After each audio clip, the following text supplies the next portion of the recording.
মেচে দাঁত মেজেছো? হ্যাঁ,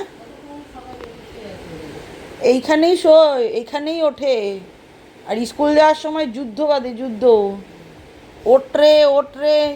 একবার গিয়ে প্রথমে আমি যখন উঠি তখন ওরে ওটরে ওটরে করে আসবো, আবার মাঝখানে টিফিন বানাতে বানাতে আবার যাব, ওটরে ওটরে করো। মানে ভোরবেলাতে পাশের বাড়ির লোক জেনে যায় যে আমার বাড়িতে ওর মেয়ে উঠছে ঘুম থেকে। এই তো আমাকে উঠতে সকালবেলা ওরমভাবে মেরে ওঠানো যায়, তাও যেদিন ওঠে না আমারই উঠতে দেরি হয়ে যায় সেদিন তো রাগ হয়ে যায়। সেদিন আমি দিবি দিয়ে দিই, পুরো একদম সাপাটা এখানে শার্ট করে মেরে দিই, তো রেম করে উঠি।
মাথা গরম হয়ে যায় শালা, যেখানে যা ছিল সব।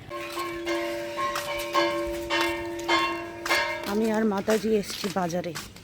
কী বাজার করে খাওয়াবে আমাকে আজকে? শুকরের মাংস। আমি না মাংস খাই না, ইস গন্ধ।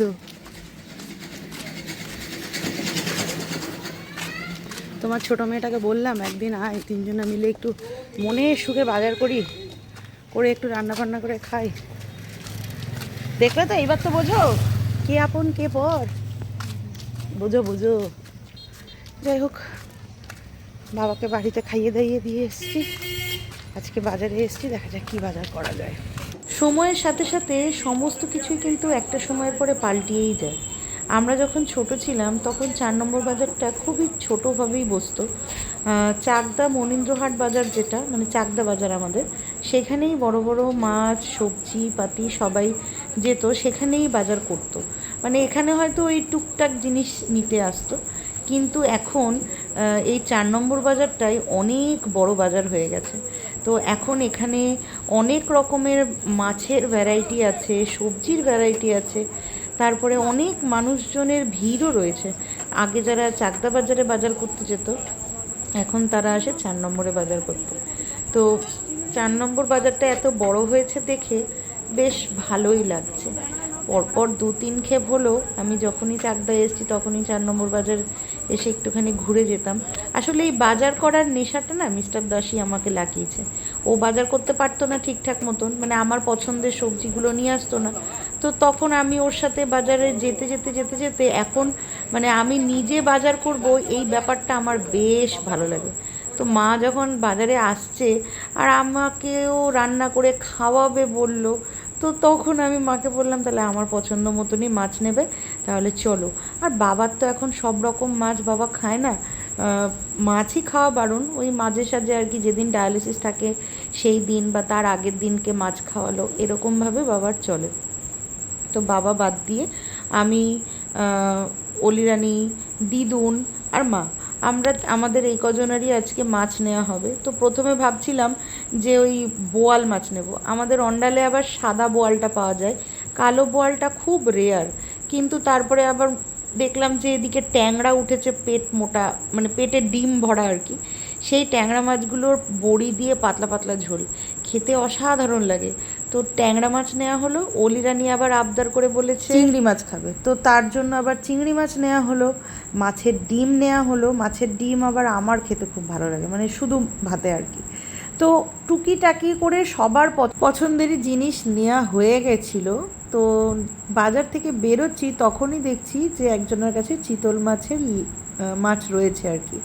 চিতল মাছ খেতে সৌরভ আবার খুব পছন্দ করে, মিস্টার দাসও পছন্দ করে, কিন্তু খুব যে বিশাল পছন্দের মাছ চিতল মাছ ওর সেটা নয়, ও খায় আর কি।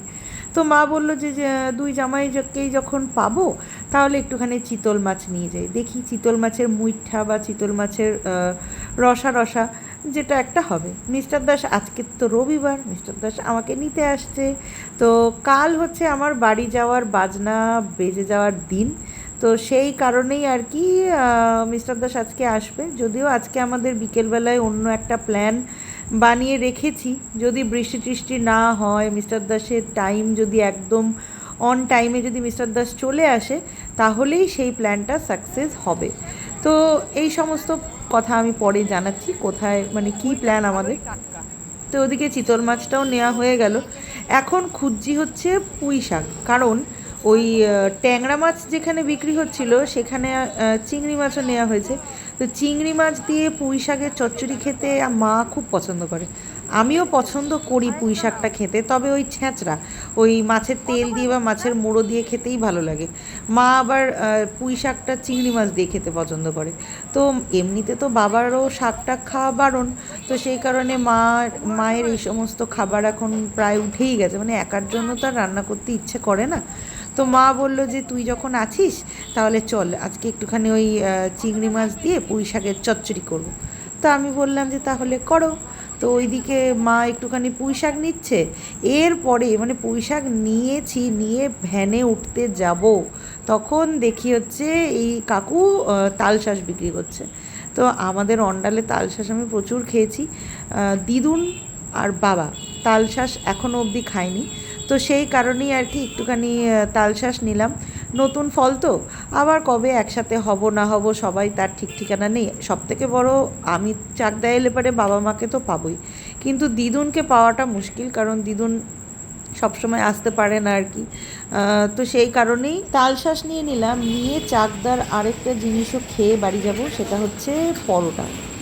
আমাদের অন্ডালে একটা দোকান খুলেছিল স্টেশনের ওপরে, পরোটার দোকান, দোকানটা বেশ ভালোই চলছিল, কিন্তু কি হয়েছে কে জানে এখন দোকানটা বন্ধ হয়ে গেছে। তো এই পেটাই পরোটাটা খেতে চাকদাতে আমার খুব ভালো লাগে, তো ওই আর কি স্মৃতিচারণ করে যাব। স্মৃতিচারণের কথা বলতে গিয়ে এই যে দেখুন চাকদা পূর্বাচল বিদ্যাপীঠ, এটা ছেলেদের স্কুল, এই স্কুলেই আমার উচ্চ মাধ্যমিকে সিট পড়েছিল জানেন। তো পরোটা নিতে নিতে হট করে পিছনে তাকিয়ে দেখি স্কুলটা এখন অনেকই অন্যরকম হয়ে গেছে। এই স্কুলে বাবারাও পড়েছিল, আমার বাবার স্কুল এটা। তো তখন তো অনেক পুরনো, এখন অনেক আপডেটেড এই সমস্ত স্কুলগুলো। তো এই রাস্তাটা দিয়ে আর কি আমি পরীক্ষা দিতে যখন আমি এইচএস দিতে আসছিলাম, কী ভয় মানে সাইকেলের প্যাডেল পর্যন্ত করতে পারছিলাম না, এমন হয়েছে। তখন মনে করতাম যে দিনগুলো কত তাড়াতাড়ি পেরিয়ে যাবে আর কত তাড়াতাড়ি আমি বড় হয়ে যাব, আর এখন যখন দিনগুলো সত্যিই পেরিয়ে গেছে এখন মনে হয় যে কেন দিনগুলো এত তাড়াতাড়ি পেরিয়ে গেল। বয়স সকালে তো গরম লেগে গেছে, বহুত গরম।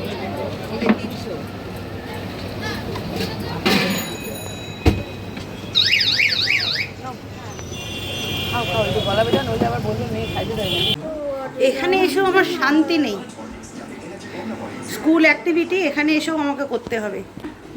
এই যে এখন ওর পুতলা বানাতে হবে একটা। এখানে এই ক্লেই পাওয়া যায়, আমি এই ক্লেই কিনেছি। কোথায় পাবো আমি অন্য ক্লে? দিম্মাও তো জানে, দিম্মা কালকে দিম্মার মতন কিনে এনেছে, দিম্মাও তো জানে।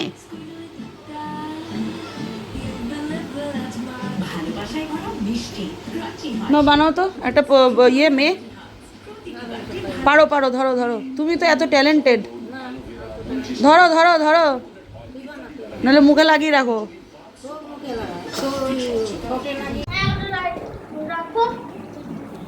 নাতি পুষবা? নাতি পুষলে এই হবে। অলির স্কুল অ্যাক্টিভিটির অত্যাচারে আমার মা জর্জরিত। দেখি নাতি আর পুষবা? আয় বলবা আর বলবা আয় বল। বুড়িটারে ধরেছি, বুড়িটা দেবে, বুড়িটার কাছে নিয়ে যাই। ওইটা দুদিন না পারে তুই নিয়ে আটা দিয়ে মেখে লম্বা একটা ইয়ে করে চোখ মুখ করে দুটো হাত দুদিকে বানাই দিচ্ছি আর বসার জায়গা করে দিচ্ছি, দিয়ে ওনার হাতে ধরে হ্যাঁ হ্যাঁ হ্যাঁ, সাজায় গোজায় দিচ্ছি। একটা সিঁদুর পরাই দেবো, মেয়ে হয়ে যাবে, আর একটা ছেলে বাজলে তোর মেয়েকে করে দেখান মুরক্কা কোথায়, তারপরে আমাকে ফেটে ফেটে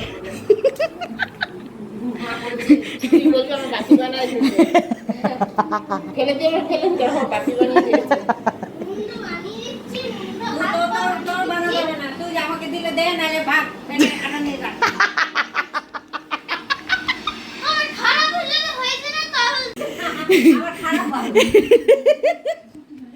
দে দে, কিচ্ছু পারছে না আর মুন্ডু বানাবে, মারতে হবে। ওই যে কথায় আছে না, ওল্ড ইজ গোল্ড। তো আমি এই সময়টা না, আমি যে যা এনজয় করছি না, আমি কি বলবো। শেষমেশ দিদুনকে আমি বললাম যে তুমি তাহলে একটা বানিয়ে দাও, আমিও পারছিলাম না। হ্যাঁ, আসলে ক্লে দিয়ে যে বানানোর যে ওই যে ক্লে মোড যেগুলো হয়, সেগুলো আমার অন্ডালের বাড়িতে ছিল। তো হুট করেই আমি ভুলে গেছি ওগুলো নিতে, আর হুট করে আমি মেসেজ দেখছি যে এটা বানাতে হবে। তো আমি যেদিন বাড়ি যাব তার পরের দিনই খুলবো, মানে আমি মন্ডেতে বাড়ি যাব, টিউসডে ওয়েডনেসডেতেই স্কুল ওপেন হয়ে যাবে। তো মাঝে একটা দিনের মধ্যে এত কিছু করা তো পসিবল হবে না।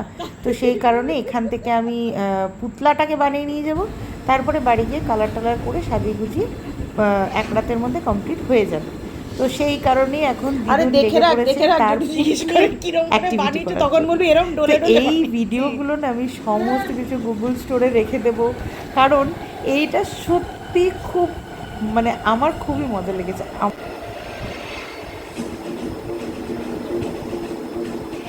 কি এখানটা প্যান্ট পরবে না? হ্যাঁ, জামা পরিয়ে দেবো। হ্যাঁ, এখানটা প্যান্ট পরা আছে তো। হাত বানাবো তো। এটা কথা মানুষের ভালো করে বোঝে, তারপরে উত্তরগুলো দেয়। হাত বানাতো বানাতে হবে। এটুকুনো বানানোর ক্ষমতা হয়েছিল না।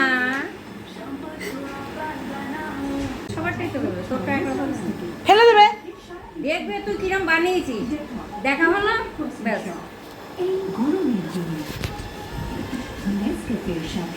তো চলুন, এই পুতলা বানাতে বানাতেই আজকের ভিডিওটা শেষ করছি, কারণ এরপরে আরও অনেক মজা করেছি, সেটা পরের ব্লগে দেব। একটা ব্লগে সব দিতে গেলে পরে প্রচুর সময় লেগে যাবে। তো আজকের জন্য এই অবধি, দেখা হবে পরের একটা ভিডিওতে। টাটা। আপনার বাবা এটা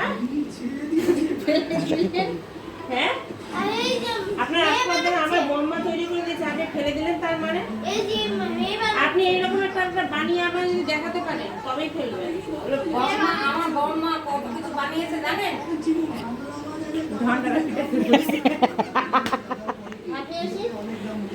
সপ্তাহে বাবারে বানাইতে দিই, বাবাকে।